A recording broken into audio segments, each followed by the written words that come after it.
മുന്നേറ്റം തുടരുന്നു.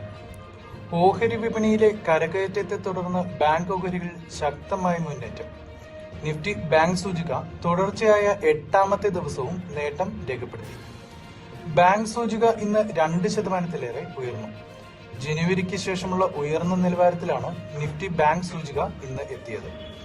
കോട്ടക് മഹീന്ദ്ര ബാങ്കാണ് ഇന്ന് നിഫ്റ്റി ബാങ്ക് സൂചികയിലെ ഏറ്റവും ഉയർന്ന നേട്ടം രേഖപ്പെടുത്തിയ ഓഹരി. ഇന്ന് ഈ ഓഹരിയുടെ വില 2184.25 രൂപ എന്ന 3 വർഷത്തെ ഉയർന്ന വില രേഖപ്പെടുത്തി.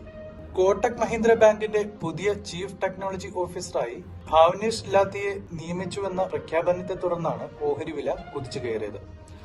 RBL bank, federal bank, axis bank എന്നീ ബാങ്കുകളുടെ ഓഹരി വില 2.5% മുതൽ 4% വരെ ഉയർന്നു.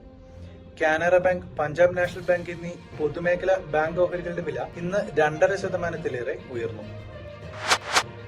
നിഫ്റ്റി 23,650 മുകളിൽ. ഓഹരി വിപണി തുടർച്ചയായ 6ാമത്തെ ദിവസവും മുന്നേറ്റം നടത്തി. നിഫ്റ്റി 23,700 പോയിന്റ് വരെ ഇന്ന് വ്യാപാരത്തിനിടെ ഉയർന്നു. സെൻസെക്സ് 1078 പോയിന്റ് ഉയർന്ന് 77,984 നിഫ്റ്റി 307 പോയിന്റ് നേട്ടത്തോടെ 23,658 വ്യാപാരം അവസാനിപ്പിച്ചത്.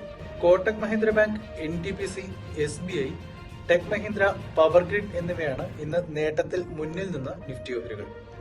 IndusInd bank, Titan company, Trent, Mahindra, Bharti Airtel എന്നിവയാണ് ഇന്ന് കൂടുതൽ നഷ്ടം നേരിട്ട നിഫ്റ്റി ഓഹരികൾ. എല്ലാ മേഖലാ സൂചികകളും ഇന്ന് നേട്ടം രേഖപ്പെടുത്തി. നിഫ്റ്റി PSU ബാങ്ക് സൂചിക 3.18% ഉയർന്നത്. BSE മിഡ് ക്യാപ് സൂചിക 1.32%, സ്മോൾ ക്യാപ് സൂചിക 1.17% നേട്ടത്തോടെ ക്ലോസ് ചെയ്തു.